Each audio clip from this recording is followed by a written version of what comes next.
দারুণ স্বাদের পেঁপের ডালনা একবার এইভাবে বানিয়ে ফেলতে পারেন। তবে আজকে যেহেতু রান্নার তাড়া ছিল, আজকে পেঁপের ডালনা করার সঙ্গে সঙ্গে আমি কয়েকটা সয়াবিন দিয়ে দিয়েছি। এর মধ্যে করেছিলাম সয়াবিন দিয়ে পেঁপের ডালনা। দারুণ সুন্দর স্বাদের একটা রেসিপি, আর একসঙ্গে দুটো রান্নার স্বাদও পেয়ে যাবেন। চলুন আপনাদের সঙ্গে শেয়ার করি কিভাবে বানালাম। আমি একদম ছোট্ট ছোট্ট করে পেঁপে কেটে নিয়েছি, যেহেতু পেঁপেগুলো সিদ্ধ হতে একটু টাইম লাগে। আলুটা তার থেকে একটু বড়, আর একদম যে মিনি ছোট্ট সয়া চাংস আছে সেগুলোকে নিয়েছি। একটু পেঁয়াজ দিচ্ছি আজকে, আপনারা যদি নিরামিষ দিনে করেন তাহলে পেঁয়াজটা স্কিপ করে যাবেন। এবার একটা কড়াইতে বেশ কিছুটা জল দিয়ে আগে নুন দিয়ে দিলাম, দিয়ে তারপর সয়াবিনগুলো একটু ফুটিয়ে একদম হয়ে একটু ফুটে গেলে তারপরে এটাকে নামিয়ে জলটা ঝরিয়ে নেব। দেখুন ফুটে গেছে। এবার যেহেতু নুন দেওয়া আছে, সয়াবিনের মধ্যে নুনটা চলে যাবে।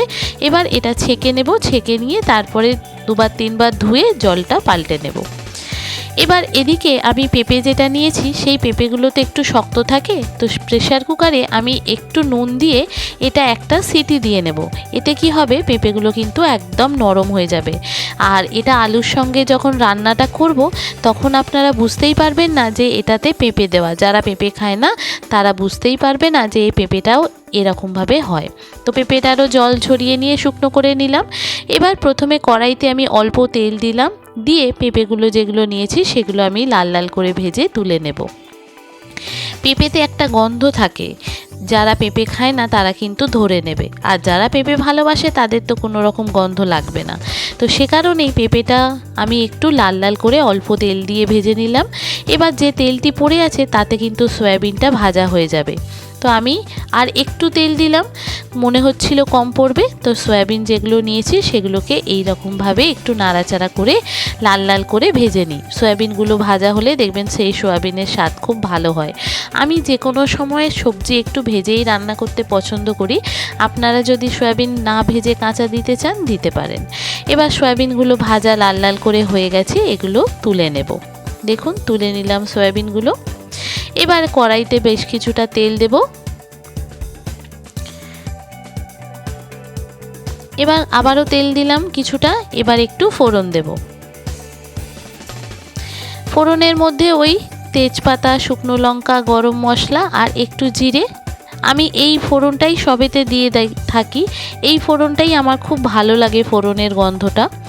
দেখুন অর্ধেকটা শুকনো লঙ্কা দিলাম, খুব বেশি ঝাল করব না যেহেতু মেয়ে খাবে। একটু জিরে দিলাম, একটু গরম মশলা দেব, আর তেজপাতাটা যদি থাকে দেবেন, না থাকে না দেবেন। তবে তেজপাতাটা আমার কাছে ছিল না, শেষ হয়ে গিয়েছিল। তো সে কারণে আমি এই তিনটেই ফোড়ন দিলাম। সুন্দর গন্ধ বেরোচ্ছে, সুন্দর গন্ধ বেরোচ্ছে। এবার কেটে রাখা পেঁয়াজটা এর মধ্যে দিয়ে দেব, দিয়ে এটাকে খুব ভালো করে একটু নাড়াচাড়া করে নিই। তারপরে কেটে রাখা আলুগুলো এর মধ্যে দিয়ে দেব। একটা চাপা ঢাকা দিয়ে দিলাম যাতে পেঁয়াজটা নরম হয়ে যায়। এবার আলুগুলো, কেটে রাখা আলুগুলো দিয়ে দিলাম। আলুগুলো একটু এর সঙ্গে ভেজে নিই, তবে চাপা ঢাকা দিয়ে দিই, তাহলে আলুগুলো ভাজার সঙ্গে সঙ্গে সিদ্ধও হয়ে যাবে। মাঝখানে একবার দুবার নেড়ে দিয়েছিলাম। এবার দেখুন আলু পেঁয়াজ মোটামুটি ভাজা হয়ে গেছে। এবার কেটে রাখা টমেটো যেটা নিয়েছি একটা, সেই টমেটোটাও দিয়ে দেব, দিয়ে আবারও এটাকে একটু চাপা ঢাকা দিয়ে দেব। আমার চাপা ঢাকা দিয়ে রান্না করতে ভীষণ ভালো লাগে, কেন তরকারিটা তাড়াতাড়ি হয়ে যায়। আর একসঙ্গে যেহেতু অনেকগুলো আমাকে কাজ করতে হয়, সে কারণে চাপা ঢাকা দিয়ে রান্না করলে কম আঁচেতে রান্নাটা ভালোও হয়, খেতেও সুন্দর হয়, আর রান্নাটা তাড়াতাড়ি হয়েও যায়। এবার বেসিক মশলাগুলোর মধ্যে নুন, হলুদ, সামান্য একটু জিরে গুঁড়ো, একটু ধনে গুঁড়ো দিয়েছি, একটু আদার পাউডার, আর চিনি, গরম মশলাটা এখনও দিতে পারেন, আর যদি মনে করেন পরে দেবেন সেটাও দিতে পারেন। তবে আমি সামান্য একটু চিনি দিলাম, গরম মশলা একটু সামান্য দিলাম, ওই 1 চিমটি মতো দিয়ে মশলাটাকে খুব ভালো করে এই আলুর সঙ্গে কষিয়ে নেব। একটু ভালো করে ভেজে নিই, তারপরে অল্প অল্প জল দিয়ে কষাবো। দেখুন মশলাটা কিন্তু কষানো হচ্ছে। এবার এখানে অল্প একটু জল দিলাম, মশলাটা মনে হচ্ছিল নিচে ধরে যাবে, তবে তেল কিন্তু খুব কম দিয়ে রান্না করছি আজকে, তেল কিন্তু আমি একটুকু বেশি দিইনি। এবার দেখুন মশলাটা কষানো হয়ে যাচ্ছে, মশলা থেকে কিন্তু তেল ছেড়ে যাচ্ছে দেখুন। এবার এটা আরেকটু কষিয়ে নিয়ে তারপর ভেজে রাখা পেঁপে আর সয়াবিনটা এর মধ্যে দিয়ে দেব, দিয়ে এটাকে আবারও একটু নাড়াচাড়া করে ভালো করে কষিয়ে নিয়ে তারপরে পরিমাণ মতো জল দেব সিদ্ধ হওয়ার জন্য। বন্ধুরা, রেসিপিটি যদি ভালো লাগে তাহলে আমার চ্যানেল বৃষ্টিপর্ণাকে অবশ্যই সাবস্ক্রাইব ও ফলো করে দেবেন আর পাশে থাকার বেল আইকনটি অন করে দেবেন। তাহলে ভিডিও আপলোডের সাথে সাথেই আপনাদের কাছে নোটিফিকেশান চলে যাবে ভিডিও আপলোডে। কেমন হলো রেসিপিটি পুরোটা দেখে জানাবেন। ভালো যদি লাগে একটা লাইক ও শেয়ার করে দেবেন। আর নতুন যারা দেখছেন আমার চ্যানেল বৃষ্টিপর্ণা অবশ্যই সাবস্ক্রাইব ও ফলো করে পাশে থাকবেন। ইউটিউব থেকে দেখলে সাবস্ক্রাইব করে দেবেন, আর যদি ফেসবুক, ইনস্টাগ্রাম বা থ্রেডস থেকে দেখেন তাহলে ফলো করে দেবেন। এবার পরিমাণ মতো জল দিয়ে দিলাম, এটা সিদ্ধ হতে থাক। এটা আগে সিদ্ধ হোক, তারপরে নুন ঝালটা একটু টেস্ট করে নেব। মাঝখানে একবার দুবার এরকম নেড়ে দিয়েছিলাম, দেখলাম আলুটা সিদ্ধ হয়ে গেছে। এবার নুনটা একটু টেস্ট করে নিই। এই তরকারিটা একদম মাখো মাখো নামাবো। দেখুন নুনটা টেস্ট করে নিলাম, নুন মনে হচ্ছে একটু দিতে লাগবে, তবে নুন একটু দিয়ে দেব। আর জলটা একটু শুকনো করে নেব, খুন্তিটা একটু নিচে দিয়ে দিলাম, তাহলে জলটা খুব তাড়াতাড়ি সিদ্ধ হয়ে টেনে নেবে। এবার এটা একদম মাখো মাখো হয়ে গেছে, এবার এটাকে নামিয়ে ফেলবো। এত সুন্দর খেতে হয়। যারা নিরামিষ দিনে করবে ভাবছেন পেঁয়াজটা স্কিপ করে যাবেন, আর যারা এমনি দিনে করবেন পেঁয়াজটা একটু দেবেন, দেখবেন খেতে ভালোই লাগছে।